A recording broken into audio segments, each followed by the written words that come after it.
మీ తరఫున ప్రపంచంలో ఉన్న తెలుగులందరూ కూడా కోరుతున్నా అధ్యక్ష. వాళ్ళందరూ ఈరోజు ఉన్నత స్థాయిలో ఉన్నారు. వాళ్ళ కంపెనీలో నంబర్ 1 కాకపోతే నంబర్ 2 పొజిషన్లో అనేక మంది తెలుగు వాళ్ళు ఉన్నారు. మా తలుపులు మీకోసం ఎప్పుడు తెరిచి ఉంటాయి.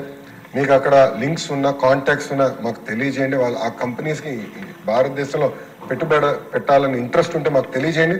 తప్పనిసరిగా అవసరమైతే ఆ ఒక్క కంపెనీ కలిసేదానికి నేను ఎక్కడికైనా వస్తాను. ఇక్కడున్న శాసనసభ్యులు కూడా చాలా మంది ఎన్ఆర్ఐస్గా ఉన్న వాళ్ళు గతంలో కూడా ఇప్పుడు శాసనసభ్యులుగా వచ్చారు. అనేక మందికి కాంటాక్ట్స్ కూడా ఉన్నాయి అధ్యక్ష. వాళ్ళు కూడా నేను కోరేది మీరు మీ రోలడెక్స్ నాకు ఇవ్వండి, కాంటాక్ట్స్ నాకు ఇవ్వండి. వాళ్ళందరూ నేను ప్రొయాక్టివ్గా అవుట్రీచ్ చేస్తాను. కలిసికట్టుగా ఇది కేవలం ఒక లోకేష్ వల్లనే అవుదండి.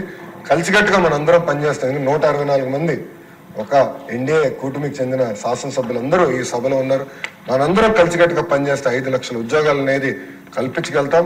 5 లక్షల ఉద్యోగాలు కానీ మనం ఒక్కసారి సాధిస్తే ఇంకా విశాఖపట్నాన్ని ఎవరు ఆపలేరు, ఏ ప్రభుత్వం వచ్చినా ఆపలేదు. ఈరోజు హైదరాబాద్ ఎట్లయితే క్రిటికల్ మాస్ వచ్చిందో అలా విశాఖపట్నం క్రిటికల్ మాస్ వస్తుంది. అందుకే కలిసికట్టుగా పనిచేద్దాం. 5 లక్షల ఐటీ ఉద్యోగాలు తప్పనిసరిగా విశాఖపట్నం తీసుకొద్దామని ఈ సభాముఖ శాసనసభ్యులు అందరూ తెలుపుకుంటారు. అధ్యక్ష లాస్ట్ పాయింట్ అధ్యక్ష, ఇప్పటికే ఎక్కువ టైం